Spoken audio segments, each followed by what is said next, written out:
Shalom warga kerajaan. Salah satu kisah yang paling sering diceritakan dan jadi favorit daripada sekolah minggu atau Rocky kita. Tentu saja tentang David and Goliath. Kalau David tidak berhadapan dengan Goliath, dia masih ada di padang pengembalaan dan menurut kakaknya yang cuma 2-3 ekor. Tapi dia berani mempertaruhkan nyawanya untuk merebut domba-domba yang dia serang serigala, beruang, singa dan sebagainya. Nah, di dalam 1 Samuel pasal 25, begitu dia datang ke medan pertempuran, dia mendengar ada sebuah sayembara.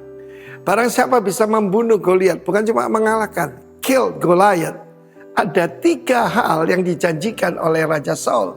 Saul sendiri sedang bersembunyi di dalam kemahnya, dikelilingi bodyguard. Tetapi David ini mendapatkan urapan raja. Sekali lagi saya pernah sampaikan bahwa Saul cuma dapat urapan sebagai komandan. Tapi David mendapat urapan sebagai melek, sebagai raja. Dan 3 hal yang dijanjikan: pertama akan dapatkan great riches, gadol osir, kekayaan yang luar biasa. Yang kedua, great family, akan dinikahkan dengan putri dari Raja Saul.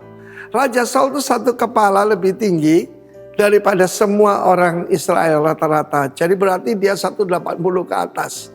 Karena rata-rata orang Israel tentu itu 160 begitulah. Tetapi saudara yang kasih Tuhan, bukan cuma itu, keluarganya akan dibebaskan dari pajak di Israel.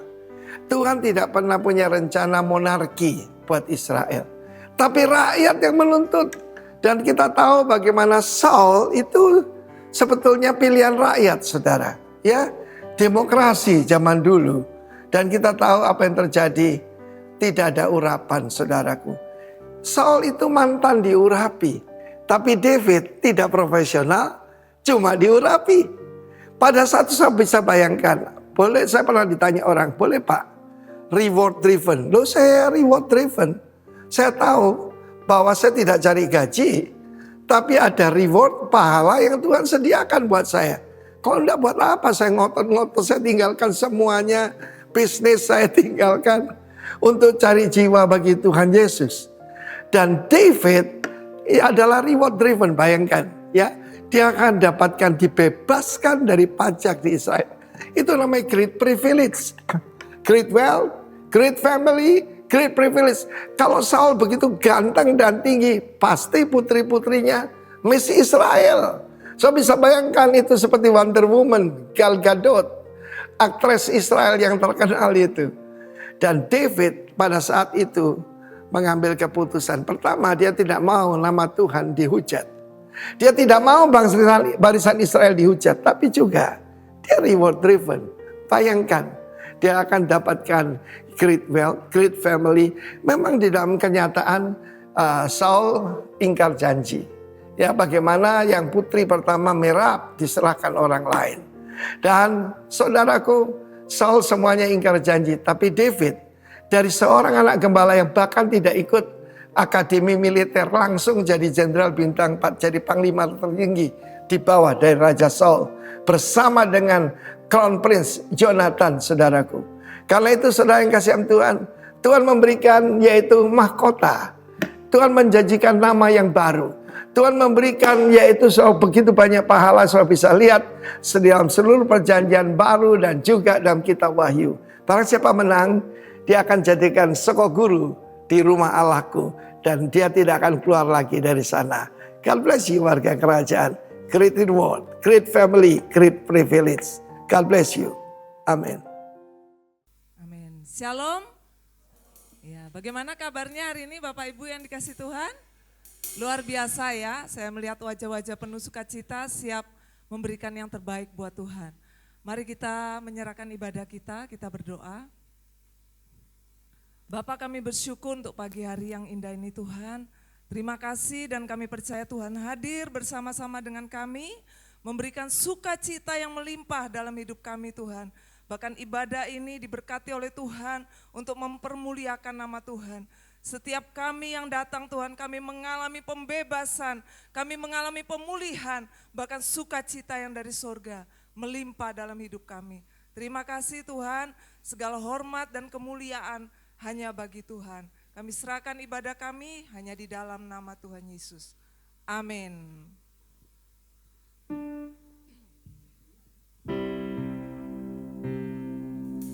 Hidupku ada di tangan-Mu, Kau beri rancangan yang terindah, tak hanya yang baik saja yang ku terima. Walau tubuhku diremukkan, walau jiwaku terkoyakkan, pujianku takkan terhentikan. Roh-Mu yang memberi penghiburan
rancangan yang terindah, tak hanya yang baik saja yang ku terima. Walau tubuhku diremukkan, walau jiwaku terkoyakkan, pujianku takkan terhentikan. Roh-Mu yang memberi penghiburan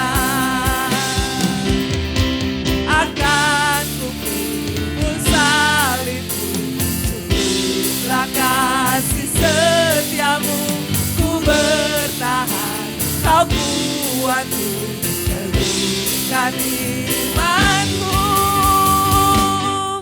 Ku mau tetap bersyukur, senantiasa bersyukur, segala yang ku alami, biar kehendak-Mu terjadi. Ku mau tetap bersyukur, senantiasa bersyukur, hatiku kan bersuka, sebab hari ini hari yang terbaik.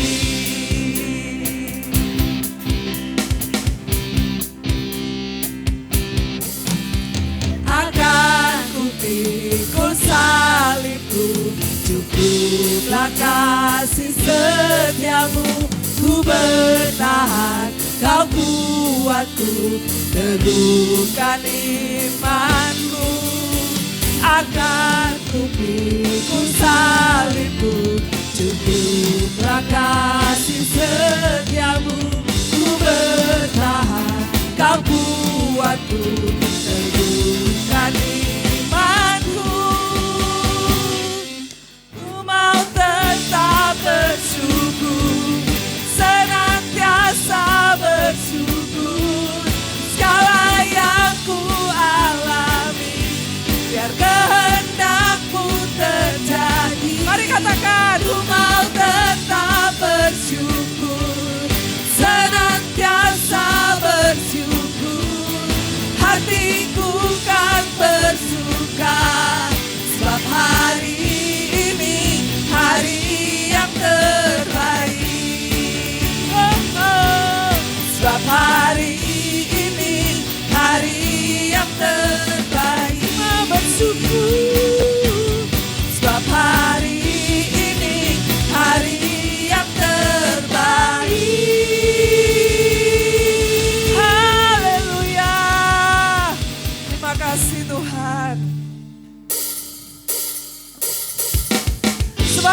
Yesus saja yang menjadi kekuatan dalam hidup kita. Tidak ada yang lain, hanya Yesus kekuatan, karena diberikan sorak-sorai bagi Tuhan kita. Haleluya.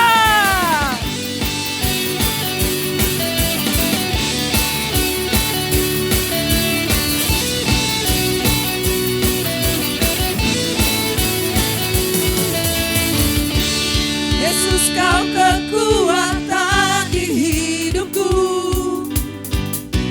takkan gentar langkahku. Kau angkat tanganku di saat ku jatuh, Kaulah sumber kuatku. Lembah yang gelap kan ku lewati, sebab Engkau sertaku. Dengan imanku ku diselamatkan oleh kuasa Yesusku. Ku angkat tanganku, ku sorakan haleluya. Namamu berkuasa, surga bumi nyatakan. Ku angkat tanganku, nyatakan kau hebat. Allah yang perkasa, berkuasa selamanya.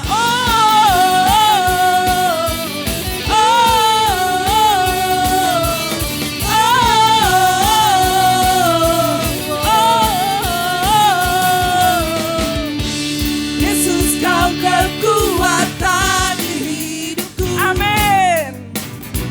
Takkan gentar langkahku. Kau angkat tanganku di saat ku jatuh. Kaulah sumber kuatku.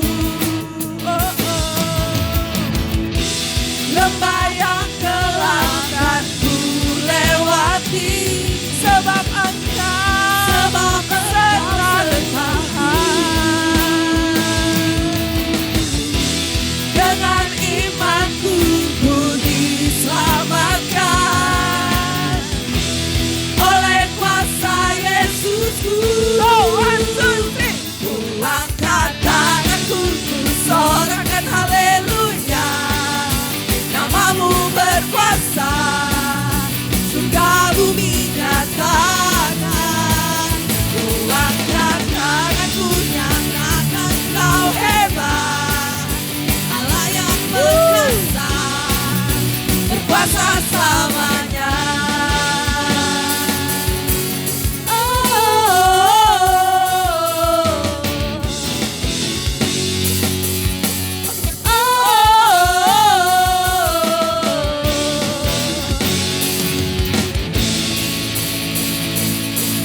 Angkat tanganku, ku sorakan haleluya. Namamu berkuasa, surga bumi nyatakan. Ku angkat tanganku, nyatakan kau hebat. Allah yang perkasa, berkuasa selamanya. Semuanya di atas kepala. Ku angkat tanganku, ku sorakan haleluya. Namamu berkuasa, surga bumi nyatakan. Ku angkat tanganku, nyatakan kau hebat. Allah yang perkasa, berkuasa selamanya.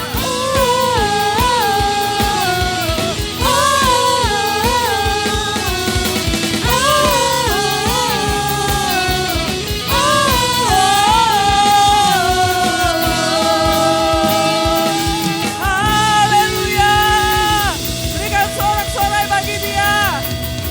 Terima kasih Tuhan.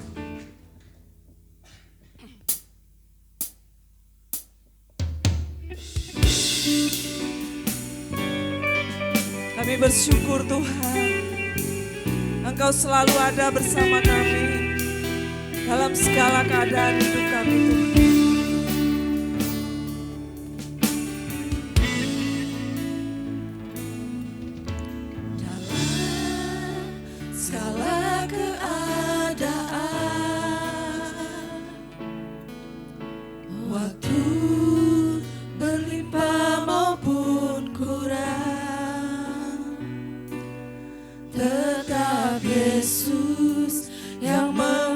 mempesona hatiku. Dia beri damai dan kesempatan baru. Di setiap musim kehidupan, waktu ku kuat maupun lemah, tetap Yesus yang mempesona hatiku.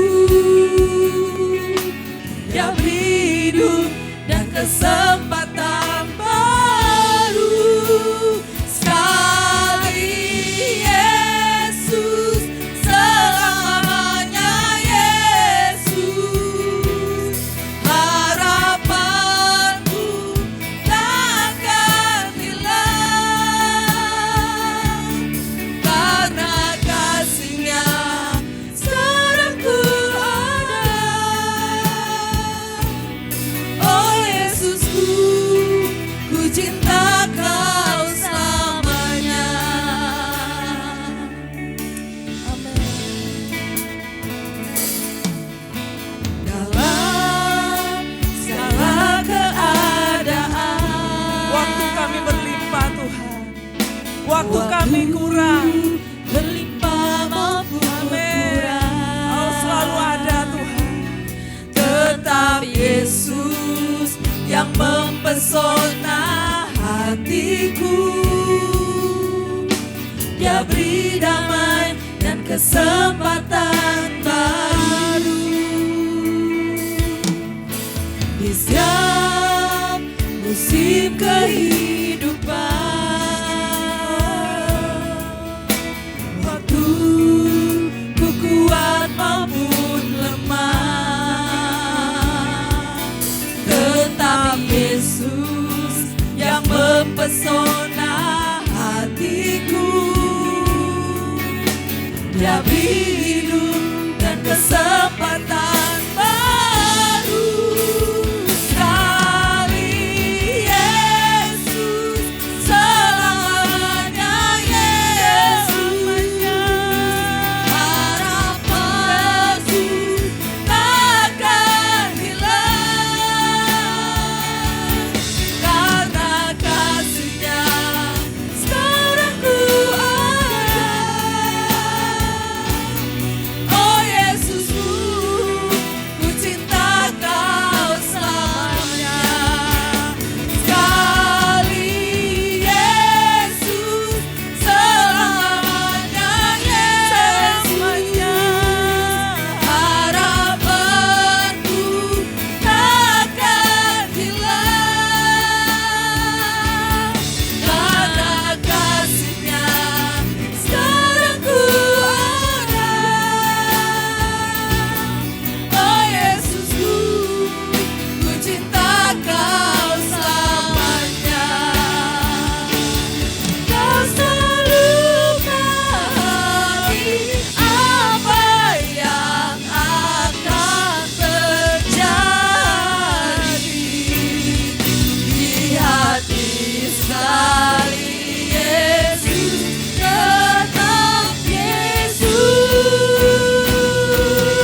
aku mengagungkan Engkau, Yesus.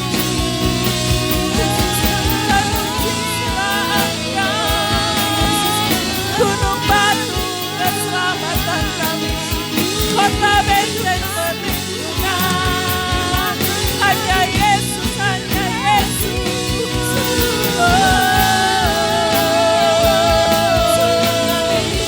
Haleluya. Aku bersuka karena-Mu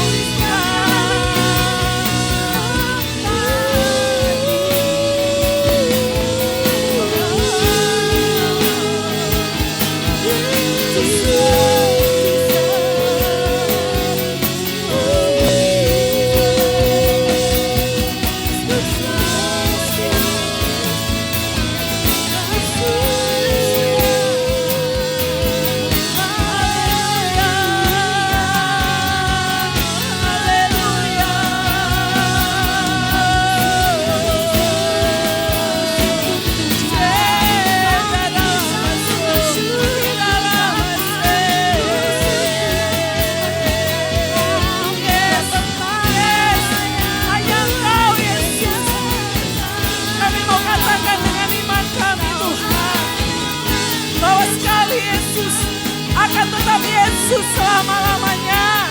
Terima kasih Tuhan.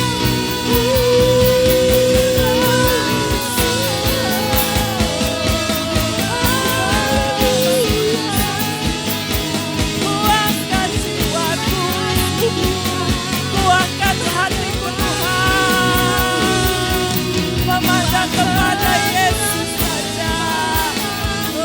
Takkan goyah selama-lamanya.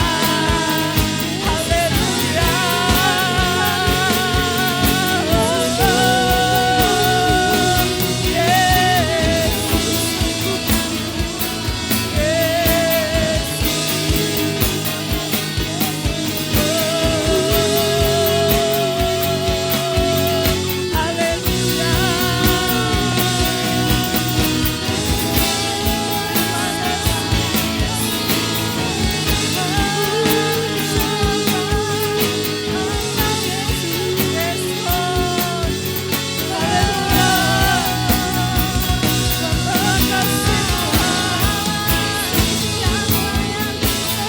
Biar iman kami tidak akan pernah goyah Tuhan.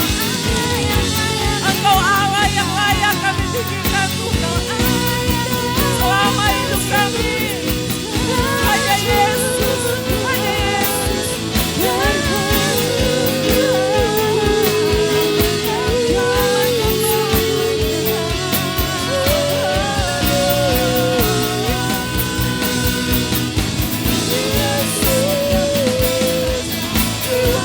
Aman dalam hatiku tenang dalam Yesus. Kami bersyukur Tuhan, kami bersyukur Tuhan, kami nikmati kasih-Mu, kami nikmati kebaikan-Mu, Yesus.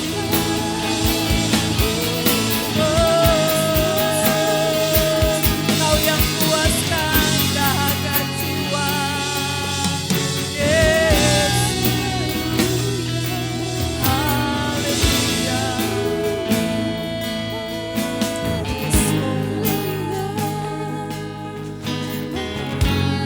Terima kasih Tuhan.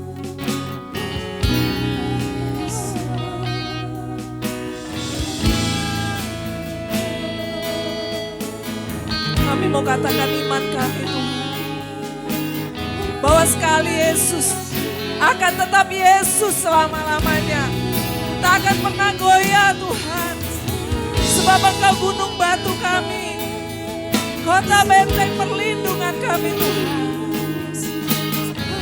Kesanalah orang benar berlari dan menjadi selamat, sebab hanya di dalam-Mu Tuhan kami tenang. Terima kasih Tuhan.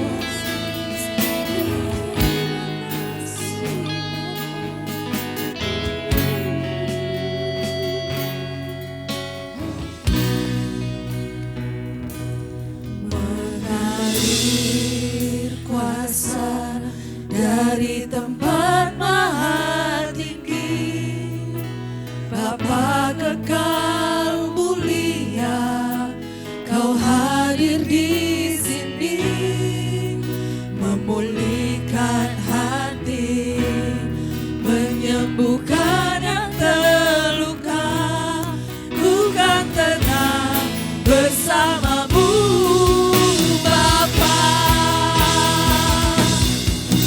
Ngalir kuasa dari tempat maha tinggi, Bapa kekal mulia, Kau hadir di sini, memulihkan hati, menyembuhkan yang terluka.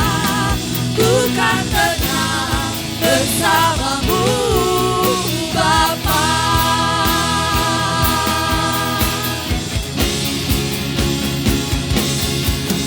Ngalir kuasa dari tempat maha tinggi, Bapa kekal mulia, Kau hadir di sini, memulihkan hati, menyembuhkan yang terluka.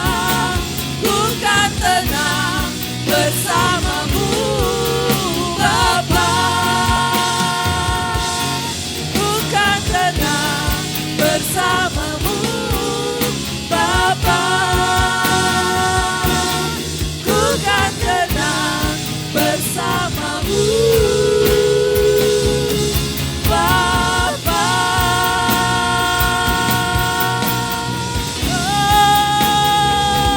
Oh,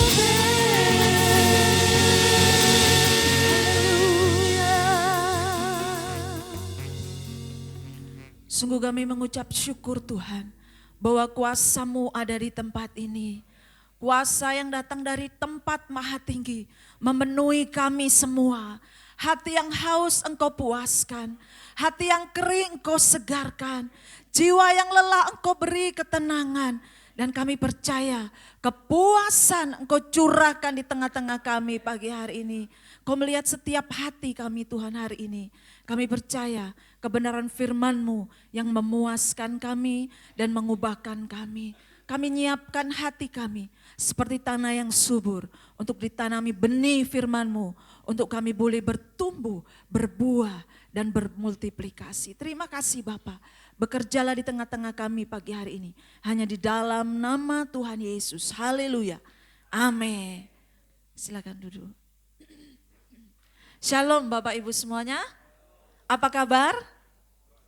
Iya, katakan sama-sama luar biasa.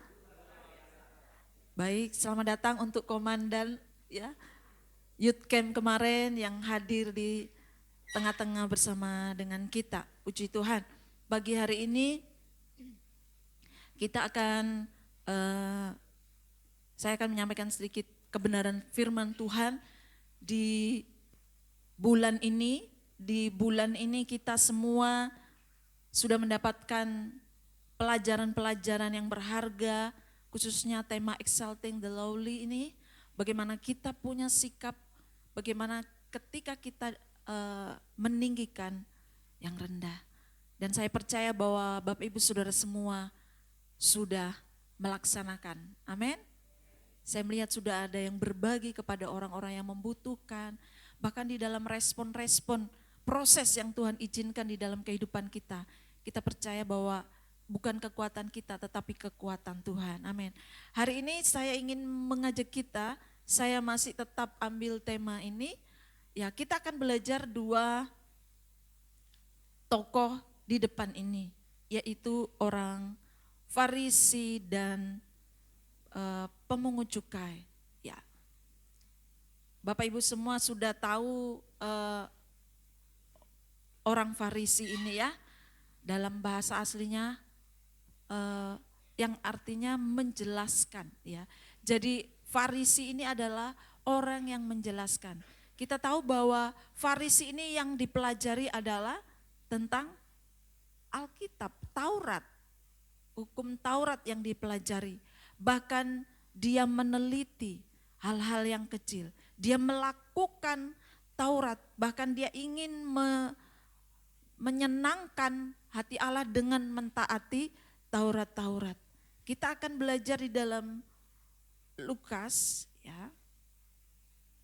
Di dalam Lukas 18 ayat 9 sampai 14. Saya akan bacakan. Dan kepada beberapa orang yang menganggap dirinya benar dan memandang rendah semua orang lain, Yesus mengatakan perumpamaan ini. Ada 2 orang pergi ke bait Allah untuk berdoa. Yang seorang adalah Farisi dan yang lain pemungut cukai. Orang Farisi itu berdiri dan berdoa dalam hatinya begini. Ya Allah, aku mengucap syukur kepadamu karena aku tidak sama seperti semua orang lain. Bukan perampok, bukan orang lalim, bukan pezina, dan bukan juga seperti pemungut cukai ini. Aku berpuasa 2 kali seminggu, aku memberikan 1/10 dari segala penghasilanku. Kita baca yang ini dulu.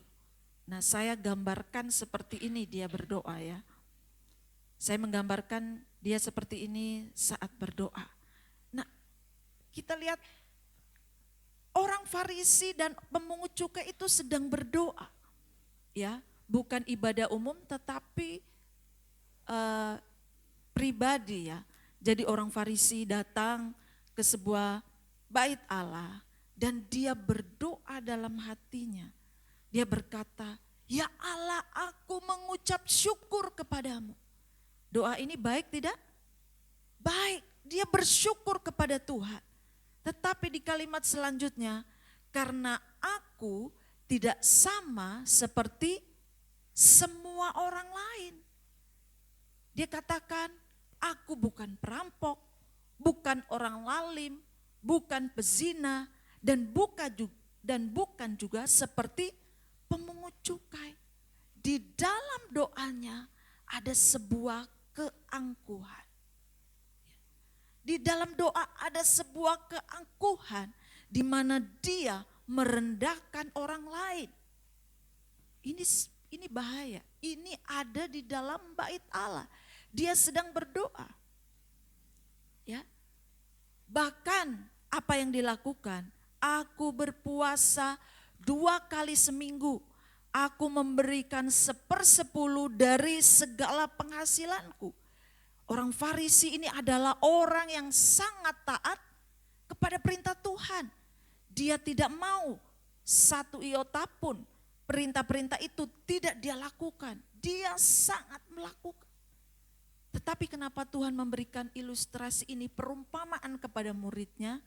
Bagaimana Tuhan sangat mengecam orang-orang Farisi ini. Nah, ini adalah sebuah kesombongan yang ada di dalam hati orang Farisi. Dia berdoanya enggak keras-keras pakai mic, tapi dia berdoa dalam hatinya. Coba kita lihat berikutnya. Tetapi pemungut cukai itu berdiri jauh-jauh, bahkan ia tidak berani menengadah ke langit, melainkan ia memukul diri dan berkata, "Ya Allah, kasihanilah aku, orang berdosa ini." Ya, kita kembali ke ayat ini. Ini adalah ciri-ciri bagaimana keangkuhan, kesombongan yang ada di dalam orang Farisi. Nah, ini adalah ciri-ciri. Saya menuliskan 3 ciri bagaimana kesombongan. Menurut ayat ini. Dikatakan, aku tidak sama seperti semua orang lain, bukan perampok. Karena dia tahu bahwa yang ada bersama dengan dia, tapi dia jauh-jauh. Ya. Itu adalah orang pemungut cukai. Orang Farisi ini menganggap dirinya paling benar. Perampok, aku tidak mengambil harta milik orang lain. Aku bukan orang lalim. Orang lalim itu orang jahat, orang yang kejam, orang yang tidak adil. Dia berkata, aku bukan orang lalim Tuhan. Aku juga bukan pezina, aku kudus. Aku jauh-jauh dari perbuatan zina. Aku menguduskan diriku. Dan bukan juga seorang pemungut cukai. Ketika dia berdoa kepada Tuhan, dia membenarkan dirinya. Ini dikecam oleh Tuhan. Ini hal yang berbahaya bagi kita semua. Karena apa? Menganggap diri paling benar. Itu sangat bahaya. Kenapa? Merendahkan orang lain. Kita tahu orang Farisi ini punya kehebatan. Sungguh pintar luar biasa. Kita lihat Paulus. Paulus mantan orang Farisi. Tetapi ketika dia bertemu dengan Tuhan, dia bilang apa? Itu semuanya sampah, sia-sia. Itu karena dia bertemu dengan Tuhan. Orang Farisi setiap hari belajar Taurat Tuhan. Dan dia berusaha benar supaya Tuhan suka dengan perbuatannya. Tetapi Yesus sungguh mengecam. Bahkan dia, orang Farisi ini, orang yang taat. Lihat, aku berpuasa 2 kali seminggu. Kalau jemaat GBI Rock berapa lama? Berapa kali doang? Sekali seminggu, itu yang puasa ya. Aku berpuasa, kita ganti dah. Aku berpuasa sekali seminggu, setiap Sabtu. Bahkan aku memberikan 1/10 dari segala penghasilanku. Tidak pernah lewat. Rutin. Dia memberikan. Taat tidak? Taat. Dia sungguh melakukannya itu. Tetapi hal ini dikecam oleh Tuhan.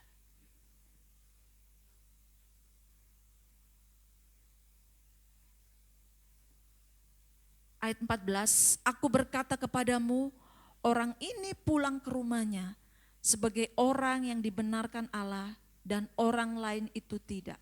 Kita sama-sama bacakan sebab 2, 3. Sebab barang siapa meninggikan diri, ia akan direndahkan. Dan barang siapa merendahkan diri, ia akan ditinggikan. Sangat hebat orang Farisi ini. Tetapi sikap hati yang angkuh tadi, itu yang membuat dia tidak dibenarkan oleh Tuhan. Ini sangat warning buat saya secara pribadi, buat kita semua umat Tuhan. Di bulan ini pemimpin kita memberikan tema supaya rendah hati, bagaimana kita meninggikan orang-orang yang hina. Supaya apa? Umat Tuhan punya karakter seperti Kristus. Nah, ciri-ciri kesombongan tadi, menganggap diri paling benar. Semua orang pasti ingin dirinya benar. Betul. Saya pernah ada di posisi ini. Bagaimana menganggap diri paling benar dan orang lain tidak. Ini adalah sebuah kesombongan. Jangan sampai kita melakukan hal ini, kita segera bertobat. Ya. Yang kedua apa? 2, 3. Menghakimi orang lain. Saya pun pernah ada di posisi ini. Bagaimana kita menghakimi orang lain? Kita baca dulu. Matius 7 ayat 1-5. Jangan kamu menghakimi supaya kamu tidak dihakimi. Karena dengan penghakiman yang kamu pakai untuk menghakimi, kamu akan dihakimi dan ukuran yang kamu pakai untuk mengukur akan diukurkan kepadamu. Mengapakah engkau melihat selumbar di mata saudaramu, sedangkan balok di dalam matamu tidak engkau ketahui? Bagaimanakah engkau dapat berkata kepada saudaramu, biarlah aku mengeluarkan selumbar itu dari matamu, padahal ada balok di dalam matamu. Hai orang munafik, keluarkanlah dahulu balok dari matamu, maka engkau akan melihat dengan jelas untuk mengeluarkan selumbar itu dari mata saudaramu. Ini yang terjadi dengan orang Farisi. Dia menghakimi bahwa pemungut cukai itu adalah orang yang berdosa. Kita lihat kisah Sakeus, ya, dia seorang pemungut cukai. Orang punya stigma yang negatif terhadap pemungut cukai. Pemungut cukai ini adalah pegawai ya dari pemerintahan Romawi untuk mengambil pajak. Ya. Tetapi dengan cara yang tidak baik, mereka dengan cara yang kejam, tidak adil, memaksakan. Kalau kita lihat di Sakeus, dia mengambil 2 kali lipat pajak yang seharusnya dia pakai, bahkan dengan paksaan. Ini kondisi pemungut cukai, orang sudah berburuk sangka dan orang Yahudi tidak suka dengan pemungut cukai. Kalau ada yang berkompromi dengan pemungut cukai, berarti dia membela penjajah, begitu ya. Nah, dia munafik orang Farisi ini. Bahkan dia menghakimi orang-orang yang berdosa. Nah, saudara, ini sangat berbahaya. Ketika saya pernah mengalami hal ini, ketika saya sekolah Alkitab, saya punya waktu jam doa itu sehari 3 kali. Sudah seperti orang minum obat, dan itu berjalan sampai 4 tahun. Jadi itu sudah menjadi kebiasaan. Tapi ada dosen saya yang berkata, orang yang dekat dengan Tuhan, dia suka menghakimi. Itu dari hati saya. Dan itu betul, saya alami. Orang yang dekat dengan Tuhan ini kan peka ya. Jadi kalau ada yang salah, langsung begitu. Dengan cara yang salah. Waktu itu saya dengan cara yang salah. Jadi ada peraturan di asrama itu, ada jam-jam tidak boleh menonton televisi. Kemudian saya dari ruangan asrama naik ke ruang makan, saya lihat kakak kelas saya itu lagi nonton TV. Ini kan aturannya tidak boleh nonton TV. Tapi cara saya tidak baik. Saya tidak ngomong, saya hanya ngomong tidak boleh nonton TV, biar saya tetap nonton TV. Yang saya lakukan, saya matikan itu TV, begitu ya. Sombongnya saya. Dan di situ Tuhan tegur saya. Oh ya. Jadi ada hal yang harus dilakukan untuk orang yang dekat dengan Tuhan, yang intim dengan Tuhan, yang peka dengan suara Tuhan. Harus bersosialisasi, banyak bergaul, supaya kita tidak menjadi penghakim, tukang hakim. Karena saya pernah mengalami di posisi itu dengan cara yang salah. Nah, orang Farisi ini seperti ini, dia menghakimi orang-orang di sekitarnya. Kenapa? Karena dia belajar Alkitab, dia tahu kebenaran, dia tahu mana salah, mana benar. Sebuah kelaliman dia tahu. Dan dia berusaha menghakimi bahwa pemungut cukai itu adalah orang yang berdosa. Ya. Pelajaran bagi kita semua, orang-orang yang dekat dengan Tuhan. Mari terus bergaul intim dengan Tuhan dan bergaul dengan masyarakat. Dengan cara yang tepat ketika kita menegur seseorang, menyampaikan pesan seseorang, sehingga pesan itu diterima. Kita lihat lagi ciri-ciri kesombongan. Nah ini, mengutamakan penampilan luar. Oh, apa maksudnya? Ya, kita baca dulu ya. Lukas 11 ayat 37.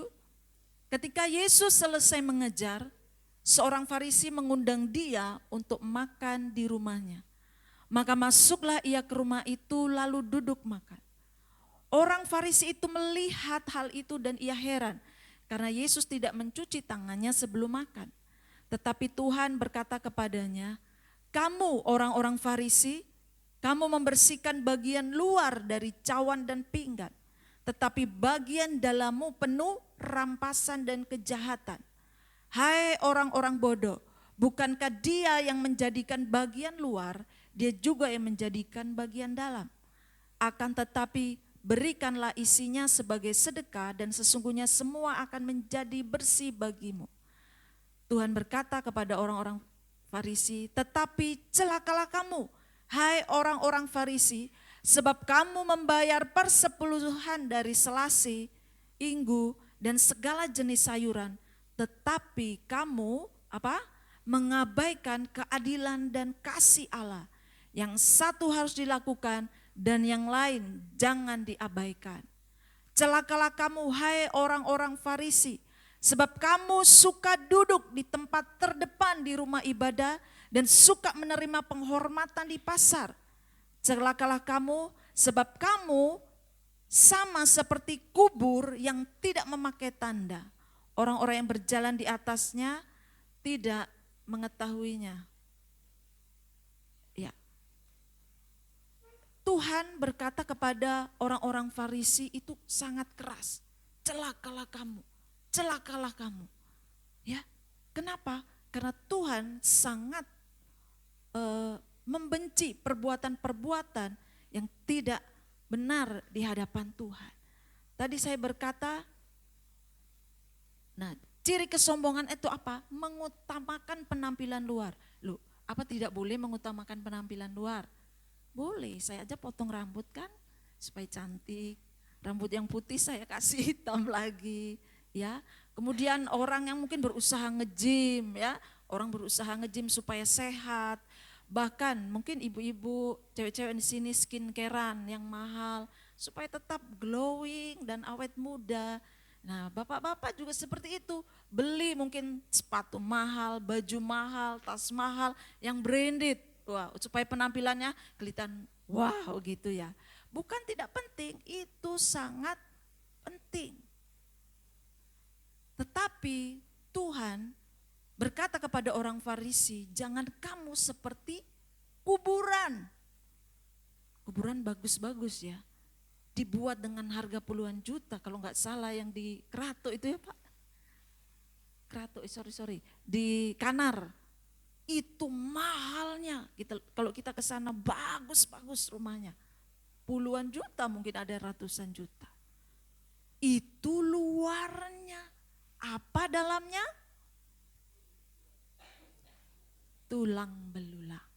Ya, tulang belulang.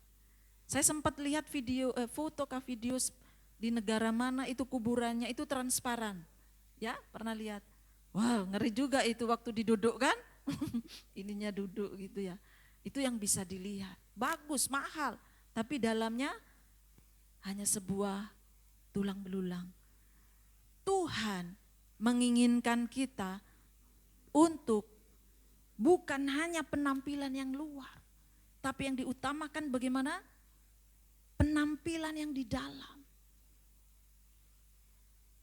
Berapa mahal kita keluarkan untuk penampilan kita di luar? Mahal mungkin, Anda yang bisa menghitung. Tapi berapa mahal Anda membayar hal-hal yang ada di dalam diri kita, yang tidak terlihat, yang orang lain tidak mengetahui apa yang ada di dalam. Ketika kita semua yang melayani di depan, wow, bagus sekali ya, penampilannya cantik-cantik, semuanya bagus hari ini. Gak mungkin kita datang ke gereja pakai piyama, tapi kita pasti akan berpenampilan yang baik. Ya. Tapi Tuhan melihat kedalaman hati. Bagaimana seseorang bisa diketahui dengan kedalaman hati kita? Ya. Ada sebuah proses yang Tuhan izinkan. Ketika seseorang ada di dalam sebuah tekanan, kalau air minum itu kita air gelas kita tekan, yang keluar adalah air. Kalau diri kita ditekan, keluarnya apa? Emosi. Kemudian kemarahan. Apalagi ada banyak hal-hal yang keluar di dalam diri kita. Itu akan nampak ketika ada sebuah tekanan. Tuhan berkata kepada orang Farisi itu tadi, bagaimana dia hanya melihat penampilan di luar, dia kelihatan rohani, bahkan duduk di paling depan. Woi, besok jemaat enggak mau duduk depan. Enggak, ya. Wah. Justru saya mau mengajak yang belakang duduk depan, masuk YouTube biar bagus fotonya, kayak tadi kosong gitu ya. Jadi, ya, maksudnya apa? Dia berusaha orang Farisi ini supaya dilihat orang. Karena motivasinya adalah untuk dipuji. Wah, rohani. Wah, hebat. Ada 7 jenis orang Farisi. Saya tapi tidak mencatat. Ya, ada yang suka mengangguk-ngangguk. Mungkin yang ke Israel mungkin sudah pernah. Ada yang bagian mengangguk-ngangguk gitu ya, seperti mengerti bijaksana. Padahal tidak tahu ya. Nah, kemudian ada yang pukul-pukul dirinya sampai berdarah ya di tembok begitu ya. Ada 4 ya, 7 ya. Nah, itu ada banyak macam jenisnya. Tidak semua Farisi jahat ya. Ada yang baik, yang mengajak Yesus itu baik ya. Nah, jadi Tuhan tidak menginginkan bagaimana kita hanya memperhatikan penampilan yang di luar. Tapi kita bobrok di dalam. Kita menyimpan kekecewaan, sakit hati, kemarahan, segala hal yang pahit, yang jelek itu. Nah, mampu gak kita mau bayar harga yang mahal untuk bagian di dalam diri kita? Saya ajak kita baca sama-sama Ayub 7 ayat yang ke-18. 1, 2, 3. Dan kau datangi setiap pagi dan kau uji setiap saat. Yesus setiap hari menjumpai kita. Ini Ayub berkata, dan kau datangi setiap pagi. Kalau Yesus menghampiri kita pagi-pagi, kita sedang apa? Ada yang masih tidur ngorok, ada yang apa lagi? Melamun, ya. Ada yang scroll-scroll, ada yang macam-macam. Ya. Ayub berkata, Tuhan menjumpai kita setiap pagi. Dan kita rindu ketika dia menjumpai, kita juga berjumpa dengan Tuhan. Kita balas berjumpa. Dan kita mendengar, dia mau cerita juga dengan kita. Dan dia berkata, dan kau uji setiap saat. Bahwa hidup kita ini adalah sebuah ujian. Percaya tidak percaya, bahwa hidup kita ini adalah ujian. Karena Tuhan sangat mengasihi kita. Di Ibrani dikatakan bahwa aku mengasihi orang-orang yang aku sesah. Kita didisiplin, kita diizinkan mendapat sesuatu hal yang tidak baik. Sebab Tuhan sayang dengan kita. Karena apa? Dia pengen bagian di dalam kita ini menjadi seperti emas yang murni. Jangan sampai hanya sebuah bongkahan batu yang hanya tidak ada gunanya mungkin. Tetapi jika di dalam diri kita menemukan emas atau mutiara, wow, itu harganya mahal. Tergantung kita. Berapa berani kita bayar harga yang mahal untuk bagian di dalam diri kita. Proses yang Tuhan izinkan itu sangat mahal. Ego kita dimatikan, daging kita dipersalahkan. Ya, ada banyak hal, tetapi mau nggak kita meresponi bahwa itu adalah ujian dari Tuhan. Seperti siapa kualitas diri kita sebenarnya saat kita ada dalam sebuah tekanan. Siap menerima ujian? 2 orang yang saya dulu kalau nyanyi, ujilah aku Tuhan, paling gak berani. Jadi saya begini, aku Tuhan, gitu ya. Karena diuji memang gak mau ya, sakit. Tapi Tuhan kasih tahu, Ati besok kamu akan uji. Oh kita siap-siap belajar, jaga-jaga. Tidak ya. Setiap waktu, setiap saat Tuhan uji kita. Tujuannya apa? Untuk mendatangkan kebaikan. Saya diberkati dengan Mazmur 32 ayat 8. Di sini tidak ada, saya bacakan. Boleh Bapak Ibu buka sendiri. Mazmur 32 ayat 8. Aku hendak mengajar dan menunjukkan kepadamu jalan yang harus kau tempuh. Aku hendak memberi nasihat, mataku tertuju kepadamu. Ketika sebuah ujian datang kepada saya berkata kepada Tuhan, terima kasih Tuhan, Engkau sedang mengajar, engkau sedang menunjukkan jalan kepadamu, engkau sedang menasehatiku, dan mata Tuhan sedang tertuju kepadaku. Jadi bersyukurlah kalau kamu diproses oleh Tuhan, sesuatu yang tidak enak, itu mata Tuhan sedang tertuju kepada kita. Amin. Katakan sebelah kanan kiri, mata Tuhan tertuju kepadamu. Jadi siap diproses. Untuk next level, amin.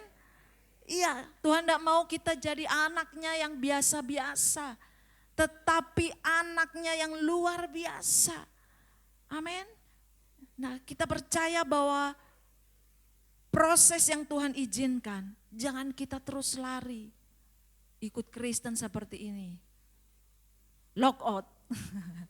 Ya, keluar, cari yang enak gitu ya. Tidak, tetapi ketika kita diproses, kita ingin seluruh jemaat di tempat ini menjadi jemaat yang dewasa. Amin. Bagaimana berbuah-buah, memiliki karakter seperti Kristus. Proses itu tidak hanya sampai ini anak-anak lulus kelas 6, kelas 9, kelas 12 selesai pelajarannya. Kita dalam sekolah kehidupan prosesnya seumur hidup. Seumur hidup sampai hari ini saya dan saudara tetap diproses. Apalagi proses kerendahan hati itu ada levelnya. Level 1. Waktu level 1 kita masih egois. Ya, saya pernah sombong juga. Saya tidak mau dikritik oleh rekan kerja saya. Saya menganggap kerjaan saya sudah betul. Dalam hati, kamu sombong. Ya Tuhan. Ampun, ya. Itu ciri-cirinya tidak mau dikritik. Ya. Berikutnya, ya kembali. Ini tadi kita tentang pemungut cukai. Ayatnya saya copy lagi.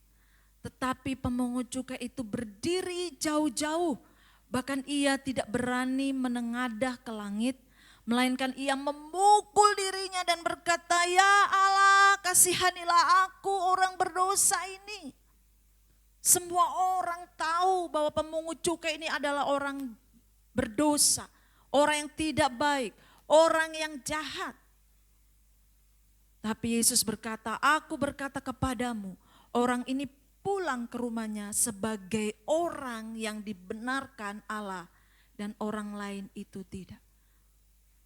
Mau kita sebagai orang yang dibenarkan Allah? Amin. Jadilah orang yang rendah hati. Ketika berdoa dia lihat ekspresinya. Kalau orang merasa bersalah, dia mau nengok ke atas, mau angkat tangan saja tidak berani. Ada perasaan, ada tuduhan, ada sesuatu yang membuat dia tidak layak menghadapnya. Doanya hanya singkat saja. "Ya Allah, kasihanilah aku orang berdosa ini." Saya menulis ciri-cirinya. Ciri orang yang rendah hati. Sama-sama katakan 2, 3. Mengakui kelemahan dan kekurangannya. Pemungut cukai itu tahu kondisinya bahwa dia adalah orang berdosa. "Tuhan, aku ini orang berdosa. Aku orang yang lalim. Aku orang yang merugikan orang lain. Aku lintah darat." Mungkin seperti itu. Ada banyak di dalam hatinya. Dia merasa tidak layak di hadapan Tuhan. Beda kalau doanya orang Farisi. Dia menunjukkan kebaikannya. "Aku tidak sama dengan orang ini Tuhan. Aku lihat Tuhan bayar perpuluhan. Aku persembahan 2 kali. Persembahan umum, persembahan misi. Apalagi dia sebutkan mungkin. Aku taat." Tetapi Tuhan tidak membutuhkan itu. Sikap hati yang salah inilah yang tidak disukai Tuhan. Tetapi sikap hati yang menyadari kelemahannya, kekurangannya, disitulah Tuhan menyambutnya. Di dalam Amsal dikatakan bahwa di Mazmur ya, Tuhan dekat dengan orang-orang yang patah hati dan hancur hati.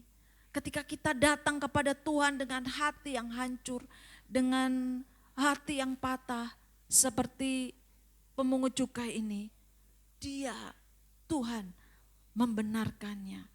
Dia mengakui kelemahan dan kekurangannya.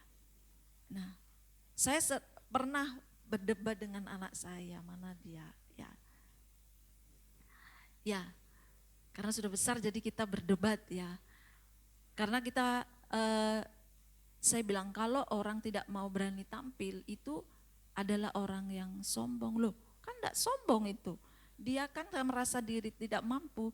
Tapi ketika orang tidak berani mengakui kelemahan dan kekurangannya, itu adalah orang yang sombong. Artinya apa?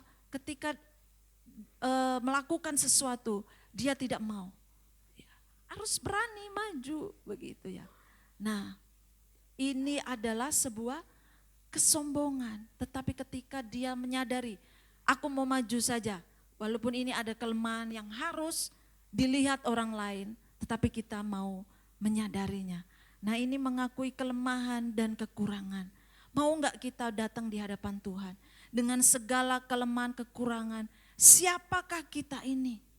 Ya. Kalau kita lihat di kayu salib pengorbanan Yesus, kita tidak ada artinya. Apa yang bisa kita sombongkan? Lihat malaikat yang terhebat, ya, yang pernah disampaikan, bintang fajar, karena dia ingin menyamai seperti Allah. Akhirnya dia harus jatuh ke bumi. Nah, yang berikutnya, ciri orang yang rendah hati, sama-sama 2, 3, apa? Mengandalkan Tuhan. Ini sangat penting bagi kita anak-anak Tuhan, mengandalkan Tuhan. Ya, dikatakan bahwa terkutuklah orang yang mengandalkan kekuatannya sendiri, tetapi diberkatilah orang yang mengandalkan Tuhan. Bagaimana mengandalkan Tuhan? Kita membutuhkan Tuhan setiap saat, setiap waktu. Apakah setiap hari kita mengandalkan Tuhan? Ketika kita berdoa setiap hari, itu tandanya bahwa kita sedang mengandalkan Tuhan. Tuhan, aku tidak mampu hari ini. Ada banyak kerjaan, ada banyak tugas, ada banyak hal yang harus aku lakukan di toko, dimanapun. Saya perlu Engkau ya Tuhan. Bahkan kita membaca firman Tuhan, itu sebagai ciri pertama kita mengandalkan Tuhan. Mari semua kita punya waktu teduh dengan Tuhan, itu salah satu kita mengandalkan Tuhan. Sebab Tuhan berkata apa? Diberkatilah orang yang mengandalkan Tuhan, yang tidak mengandalkan kekuatannya sendiri. Ya, berikutnya. Ciri orang yang rendah hati, apa sama-sama katakan? Mau belajar. Orang yang merasa diri tidak tahu apa-apa, apa yang harus kita lakukan? Belajar. Belajar itu sepanjang hayat. Bukan hanya anak sekolah yang belajar. Kita pun belajar. Ketika saya dikritik, saya tahu ada hal yang harus saya ubah. Siap, saya mau belajar, mau berubah. Itu artinya bahwa kita mau belajar, siap dikritik, siap dinasehati, siap dikasih tahu. Karena kita tahu bahwa kita mau terus belajar. Belajar apa? Bukan hanya belajar secara pengetahuan, tetapi bagaimana kita mau belajar kehidupan seperti Yesus. Yesus berkata, pikulah kuk yang kupasang. Sebab aku ini apa? Lemah lembut dan rendah hati, belajarlah kepadaku. Kenapa harus ada kuknya? Supaya bisa mengarahkan kita. Orang yang rendah hati ada di bawah otoritas. Katakan amin. Kalau orang yang tidak mau dibawa otoritas, tidak mau diarahkan, kuknya tidak mau diarahkan. Karena Tuhan berkata, belajarlah kepadaku sebab aku lemah lembut dan rendah hati. Kita belajar Yesus sumber lemah lembut dan rendah hati ini bersamaan. Ya, kalau kita tidak tunduk pada sebuah otoritas, kita bukan masuk di ciri ini. Otoritas kita di gereja siapa? Bapak Gembala. Mari kita tunduk pada otoritas yang ada. Di mana kita berada? Di keluarga ada otoritas orang tua, ya, suami, ya. Di tempat kerja ada sebuah otoritas, ya, yang harus tetap kita ikuti. Supaya apa? Kita menjadi orang yang terus mau belajar rendah hati, mau diajar. Nah, mari sekalipun sudah usia lansia-lansia ini tetap belajar, ya, belajar firman, ya, belajar apapun, tetap belajar. Apalagi kita yang masih muda, terus belajar kepada orang yang lebih tua. Kita belajar, apakah jalan kami ini sudah betul? Tetap. Jadi kita menghormati generasi yang di atas kita untuk kita mau belajar. Nah, di akhir dari bulan ini saya merindukan bahwa seluruh jemaat menjadi orang-orang yang lebih dari pemenang. Amin. Menjadi orang yang diberkati Tuhan. Saya ajak supaya semua kita, mari kita bayar harga bagian dalam kita. Mahal, sakit, tapi kita tahu bukan kekuatan kita. Tuhan yang ingin memproses kita supaya kita menjadi emas yang murni. Bahkan kita menjadi serupa dan segambar dengan Tuhan. Amin. Saya ajak tim untuk kita memuji Tuhan.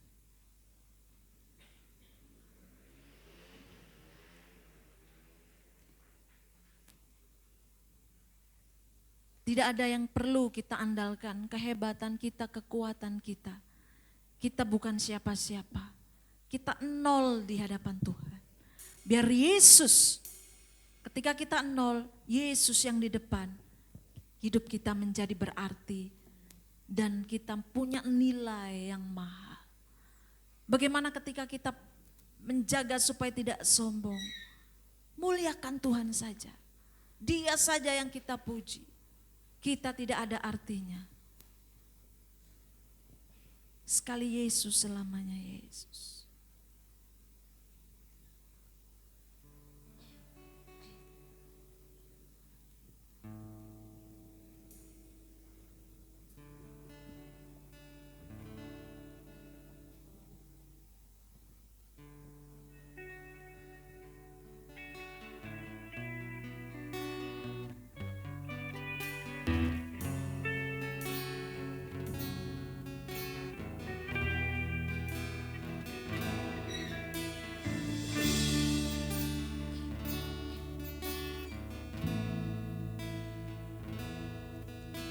Dalam segala keadaan,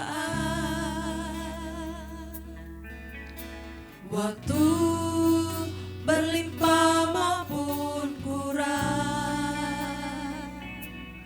tetap Yesus yang mempesona hatiku. Dia beri damai dan kesempatan baru di setiap musim, di setiap musim kehidupan. Waktu ku kuat maupun lemah. Ya Tuhan, saat kami kuat, saat kami lemah, hanya Engkau Tuhan. Tidak ada yang lain yang mempesona hati kami. Jadi hidup dan kesempatan baru. Katakan sekali Yesus, selamanya Yesus. Harapanku takkan hilang karena kasih-Nya. Sekarang ku ada, oh Yesusku,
Terima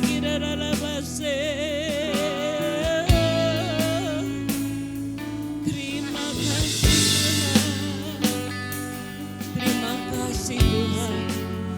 Terima kasih. Kami bersyukur. Terima kasih Tuhan. Kami sudah mendengarkan firman-Mu Tuhan.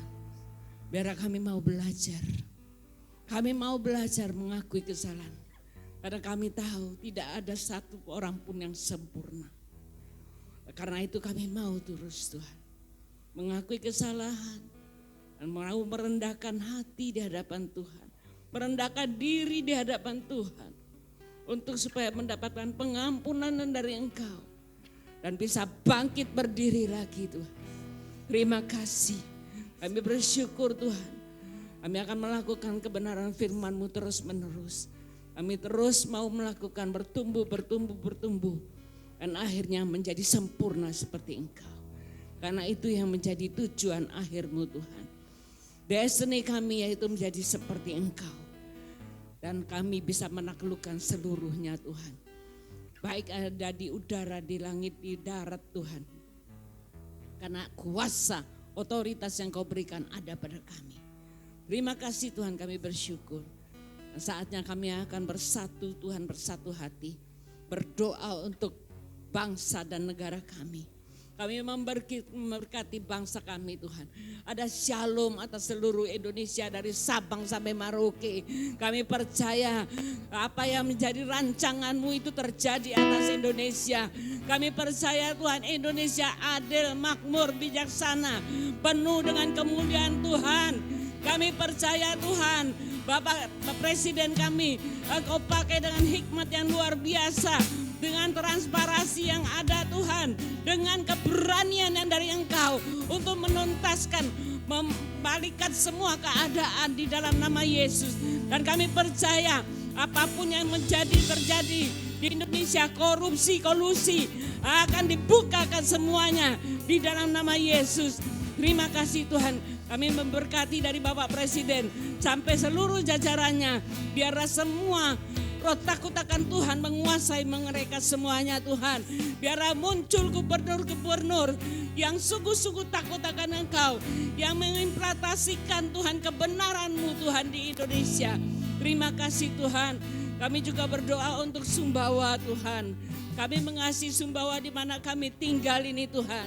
Kami percaya karena ada anak-anak kami, karena ada anak-anak Tuhan, ada orang-orang benar di Sumbawa, maka Sumbawa akan menjadi orang-orang yang ada di Sumbawa ini adalah orang-orang benar, orang-orang yang takut akan Tuhan, akan mengenal Yesus sebagai Tuhan. Terima kasih Tuhan, kami memberkati ladang-ladangnya, sungai-sungainya, laut-lautnya, tambak-tambaknya, dan juga tambang-tambangnya Tuhan. Di dalam nama Yesus kami memberkati semua Tuhan. Dan akan ada revival terjadi di Sumbawa. Apa yang kami doakan setiap hari itu terjadi. Akan ada mereka bertemu secara pribadi Tuhan dengan Engkau. Baik melalui mimpi, melalui penginjilan, melalui pemberitaan firman-Mu Tuhan. Terima kasih Tuhan. Kami percaya di ladang-ladang, di sawah-sawah, di pantai-pantai pesisir, di kota-kota, bahkan di pasar-pasar, di toko-toko. Mereka akan mengalami Engkau Tuhan. Terima kasih Tuhan. Kami memberkati juga Tuhan umat-Mu yang ada di kota Sumbawa ini. Biarlah semakin hari semakin bergairah, semakin sungguh-sungguh Tuhan kepada Engkau. Karena kami tahu waktunya sudah tidak lama lagi. Mereka berapi-api di dalam Tuhan, melayani Tuhan dengan sungguh-sungguh. Terima kasih Tuhan, kami bersyukur. Kalau sebentar lagi akan memberikan persembahan. Kami memberi dengan sukacita di hati. Karena kami mengasihi Engkau Tuhan. Dan dipakai untuk kemuliaan-Mu dinyatakan di Sumbawa. Di dalam nama Yesus kami berdoa. Amin. Shalom warga kerajaan, kembali lagi di Rock News minggu ini. Ibadah Raya Minggu 6 Juli 2025 akan dilaksanakan di Aula Quick Chicken Zubento. Ibadah akan dimulai jam 8 pagi. Kita akan diberkati melalui hambanya PDP Tudi Suryawan SE. Sumbawa berdoa dilaksanakan setiap hari Rabu jam 6 sore di tempat Ibu Linda, Jalan Kerangka Baja. Kami mengundang Bapak Ibu Saudara sekalian untuk ikut bergabung bersama ke dalam keluarga kerajaan Allah. Mengenai waktu dan tempat, silakan menghubungi GKK yang tertera. Bagi yang belum bergabung, mari ikut bergabung. Kita akan mendapat kesatuan hati, tumbuh bersama, dan menangkan jiwa. Doa puasa dilaksanakan setiap hari Sabtu jam 5:30 pagi di tempat Ibu Linda, Jalan Kerangka Baja. Ibadah Rocky dilaksanakan setiap hari Minggu jam 11 WITA di Aula Tunas Daud. Bagi Bapak Ibu Saudara sekalian yang ingin memberikan persembahan melalui transfer, silakan melakukan transfer dengan scan kris berikut ini. Demikian Rock News untuk minggu ini. Selamat hari Minggu, Tuhan Yesus memberkati.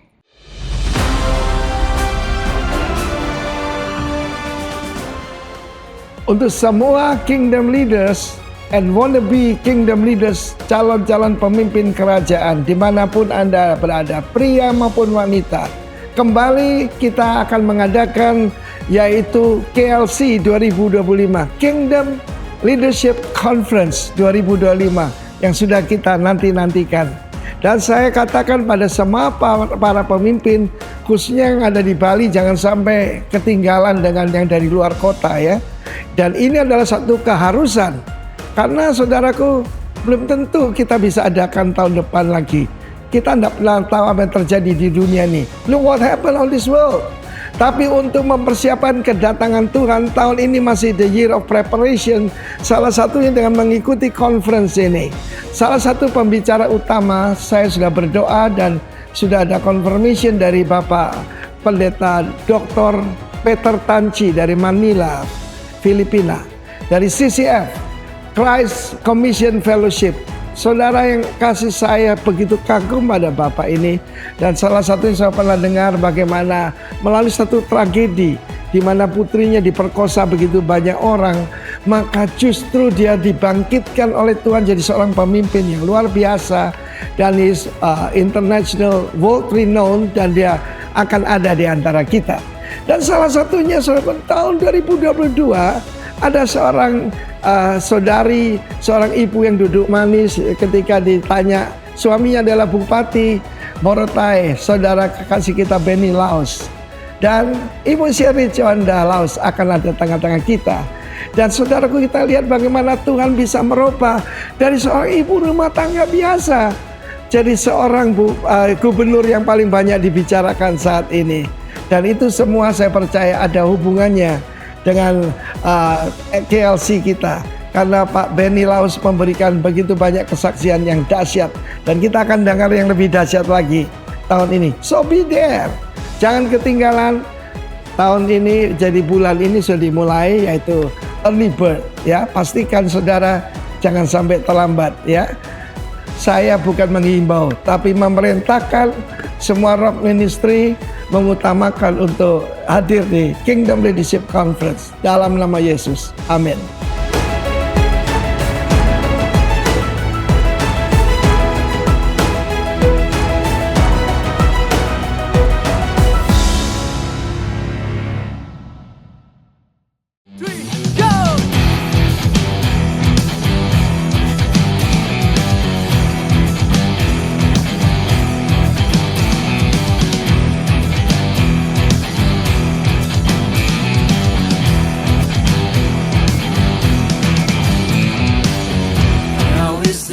Time your people arise to be an army to show your glory. There is no one who can stop us now. We'll take this city for your glory. Show your greatness and your power. Give us the victory. We are the army of God.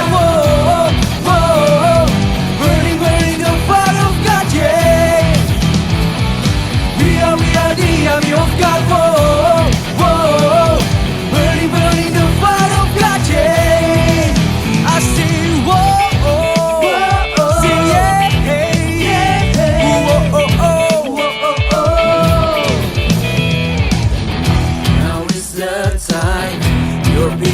arise to be an army to show your glory.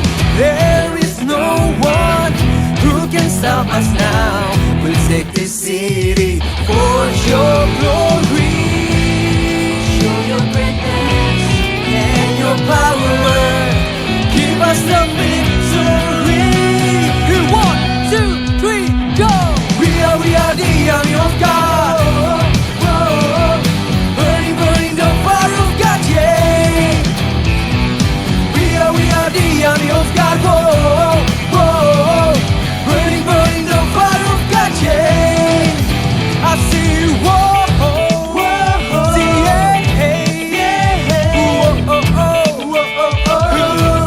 I'm an army of God.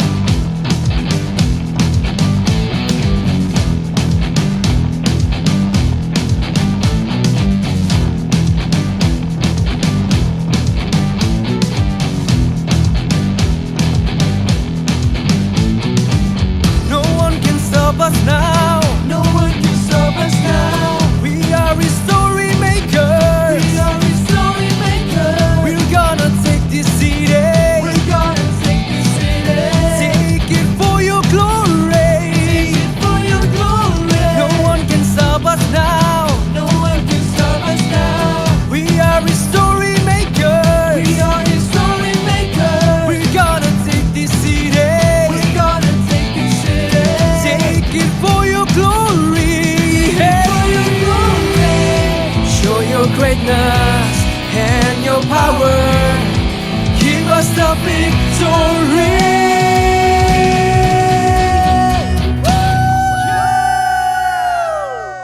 Are you ready, army of God? Hit 1, 2, 1, 2, 3, go! We are the army of God. Burning, burning the fire of God, yeah. Hey. We are the army of God. Burning, burning the fire of God, yeah. I see, see,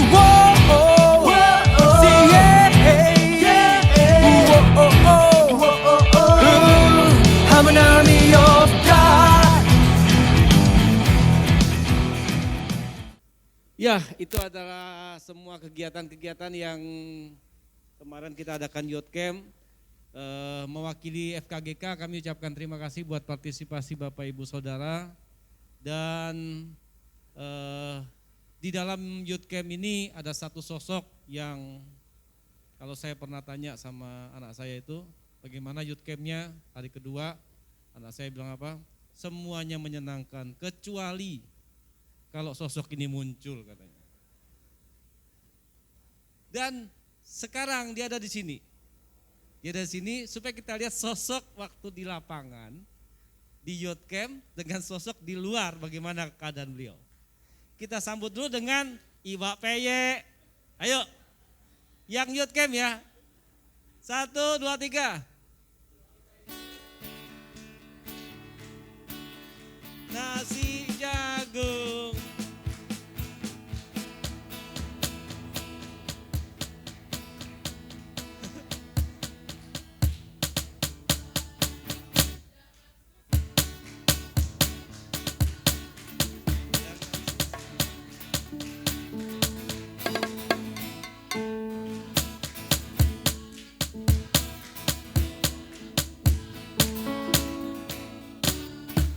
Ya, kita panggil Bapak Marcos da Costa. Silakan Pak. Bapak bisa beri waktu 3 menit Pak. Silakan. Terima kasih. Shalom saudaraku sekalian. Puji Tuhan, saya boleh ada di tengah-tengah saudara-saudaraku sekalian. Saya kasih kenal nama saya dulu saudara ya. Saya dikasih nama oleh orang tua saya itu Marcos da Costa. Itu Marcos itu berasal dari bahasa Portugis. Itu arti dari bulan Maret.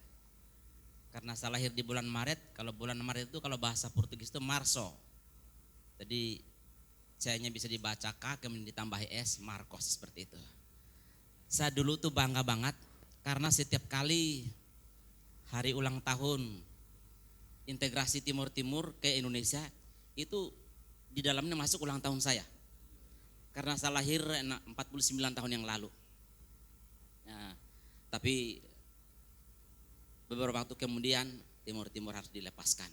Dan pada waktu itu saya sudah berada di Kalimantan. Dan saya waktu keluar dari sana waktu itu masih NKRI. Ya, dan memang kalau teman-teman saya semua pada keluar dari Timur Timur waktu itu memang cari kerja, kemudian sekolah. Kalau saya memang sekolah Alkitab. Karena saya tahun 98 saya kenal Tuhan Yesus lewat seorang hamba Tuhan dari Surabaya.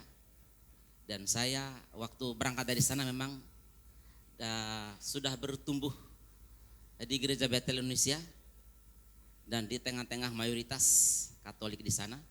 Saya bertumbuh di sana, saya belajar di sana, kemudian saya sekolah Alkitab tahun 99. Kalau Bapak Ibu pernah dengar, saudara-saudaraku pernah dengar itu di Pesat, pelayanan desa terpadu, tapi cabangnya di Kalimantan Selatan. Nah, saudara, saya bergabung dengan satu lembaga yang sekarang ini yang kegiatan kami terus hidupkan sampai hari ini. Seperti kemarin sudah kita adakan itu tahun 2014. Nah, pada waktu itu saya sebagai seorang gembala harus ikut kegiatan seperti ini.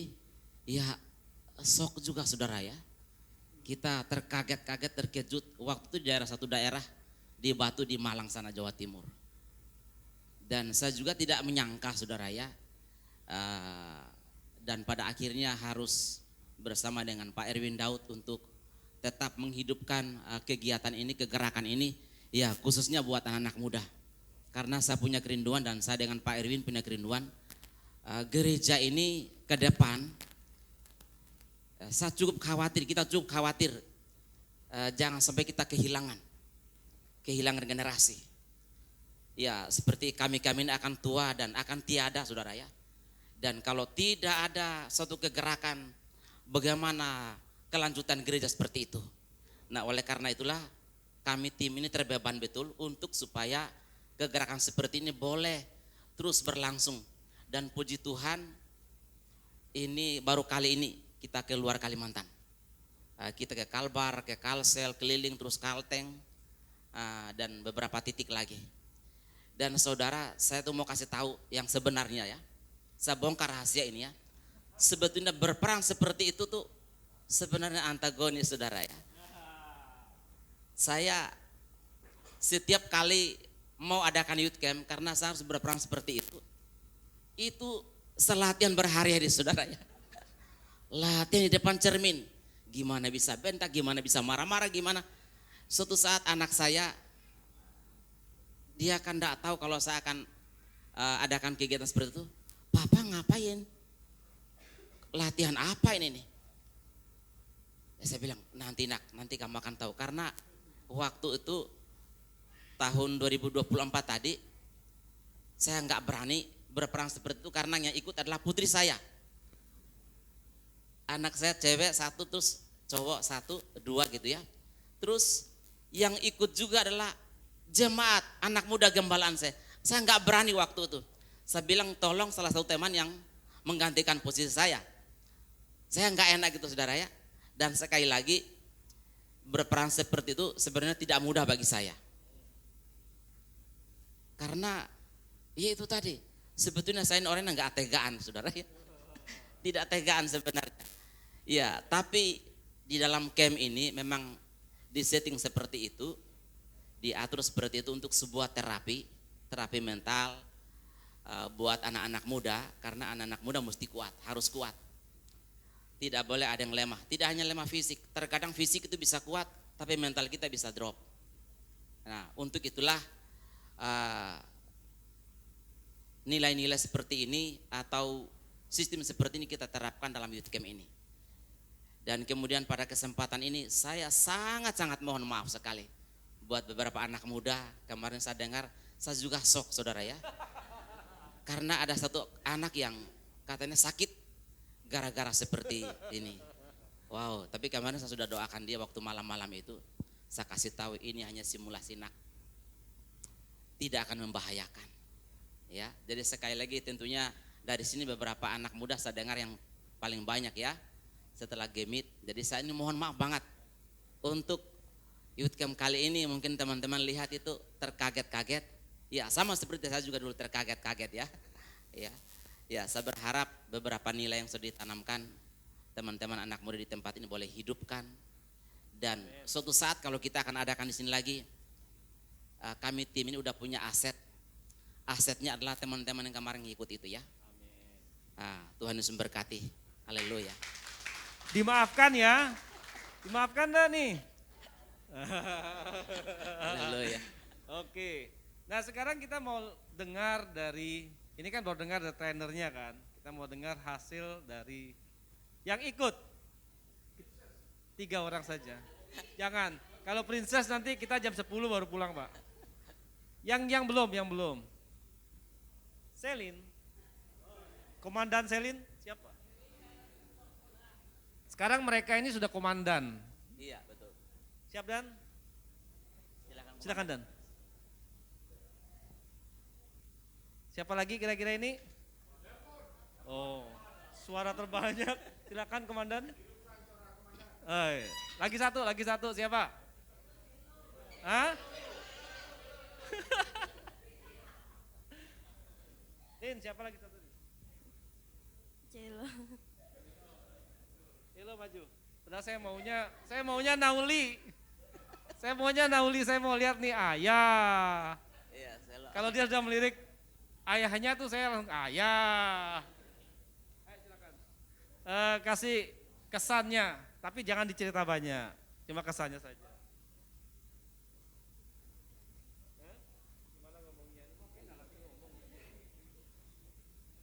Nah, shalom semuanya.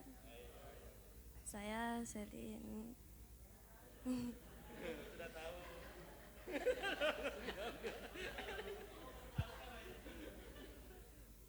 Kesannya. Bagaimana kesannya? Saya bersyukur bisa ikut ini Youth Camp. Saya dapat banyak pengalaman baru. Terus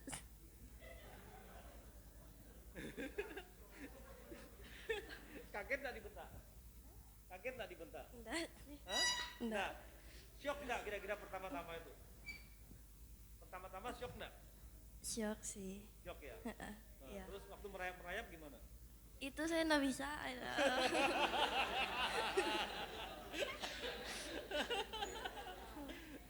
Terus sesi-sesinya bagaimana menurut Selin? Seru sih, cuman memang saya aja enggak bisa latihan fisik. Apa yang dapat Selin kira-kira berkesan dari acara kemarin? Dari 2 hari, 3 hari kan itu kan? Apa yang Selin dapat kira-kira yang nancap di hatinya Selin apa?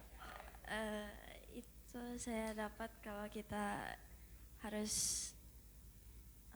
lebih disiplin, mulai dari tepat waktu, terus kalau disuruh apa gitu kita nurut, kayak taat, terus kayak bertanggung jawab sama barang kita sendiri gitu dah. Oke, kita kasih tepuk tangan dong buat Selin. Sekarang Davon, Komandan Davon. Oh aduh sorry, bukan Davon, Jasu pergi Rocky.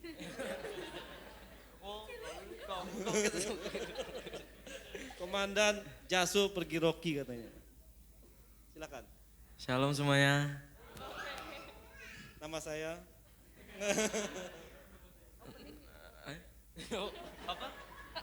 Apa dulu? Nyanyi dulu. Wih. Perkenalkan nama saya Jisoo. Balik lagi Rocky kalau gitu ya. Boleh dan saya push up aja daripada ngomong.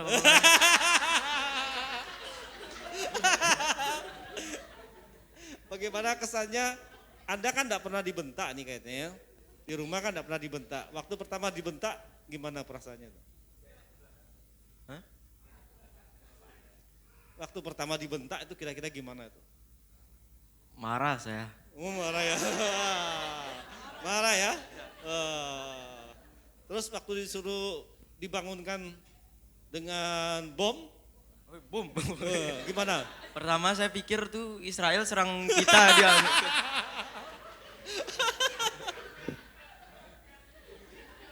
Terus? Soalnya yang lain itu tolong begitu. Apa yang Davon dapat dari 3 hari di sana? Yang mengubah hatinya Davon. Harus siap dengan tantangan apapun. Oke, kita kasih tepuk tangan buat Davon. Sekarang Elo. Nyanyi dulu. Gimana Elo? Saya pokoknya apapun yang terjadi kalau lihat Pak Marcos saya tetap semangat. Apa yang Elo dapat? Yang saya dapat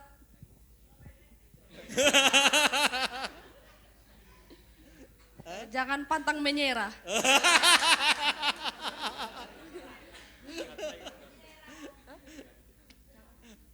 Ada satu pengalamannya Elo, kita ini sudah benar tetap salah katanya. Ya? Salah juga, salah, benar juga, salah. Oke, kita kasih tepuk tangan buat Elo. Nah jadi saya berharap memang ada banyak bentuk camp. Ada camp yang sifatnya mungkin yang agak kaget Liu kali ya. Biasanya ini kan alatnya semi militer. Kalau kami biasanya itu ada Dulus camp. Dulus camp tuh kayak gini, persis kayak gini. Jadi semua itu baik. Sesuatu yang kelihatannya lembut, pengajaran juga baik, bukan tidak baik. Tetapi kadang-kadang di dalam kehidupan nyata kita akan berhadapan dengan orang-orang yang nanti bisa bentak-bentak kita. Seperti yang terjadi di camp ini. Seperti yang dikatakan Pak Marcos, untuk mau bentak saja itu mesti belajar loh. Harusnya dapat piala Oscar ini ya. Berhasil kan berarti kan? Berhasil kan? Jadi untuk membentak saja itu bagi orang Kristen itu mesti belajar itu. Karena apa? Kita diajarkan tidak membentak. Tetapi kita tidak bisa melarang orang membentak kita. Itu kita tidak bisa. Nah tinggal respon hati kita saja. Nah selama 3 hari ini itu dibentuk di situ. Kadang-kadang kita merasa itu benar seperti yang Elo bilang, pengalamannya Elo. Kita udah benar nih, begitu bunyi ledakan mereka keluar. Sudah kalang kabut keluar, terus sudah gitu mereka keluar dan tepat waktu karena ada hitungannya. Tetapi waktu mereka sudah ada di situ, mereka kesel. Karena apa? Ada teman-temannya yang terlambat.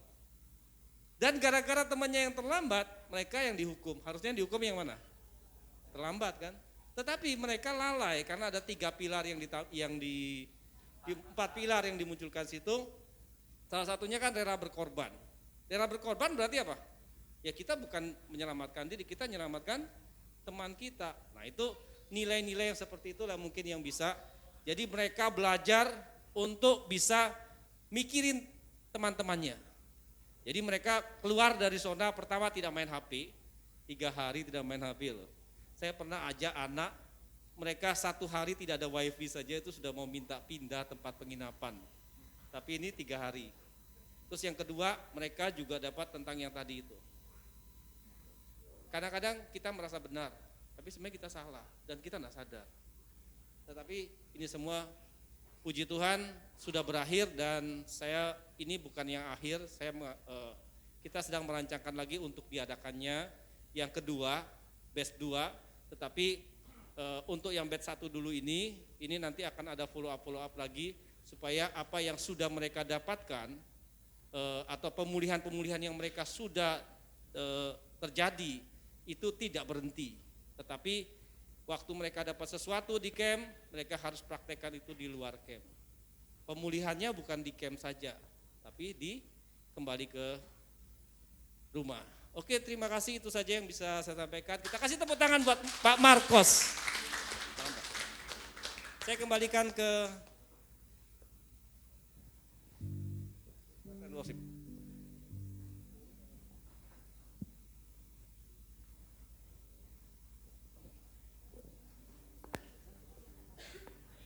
Mari Bapak Ibu yang dikasih Tuhan, kita akhiri ibadah kita semua bangkit berdiri. Tuhan memberkatimu dan melindungimu. Tuhan menyinarimu dengan wajah-Nya, beri kasih karunia, hadapkan wajah-Nya dan beri damai sejahtera. Tuhan memberkatimu dan menyinarimu. Tuhan menyinarimu dengan wajah-Nya, beri kasih karunia, hadapkan wajah-Nya dan beri damai sejahtera.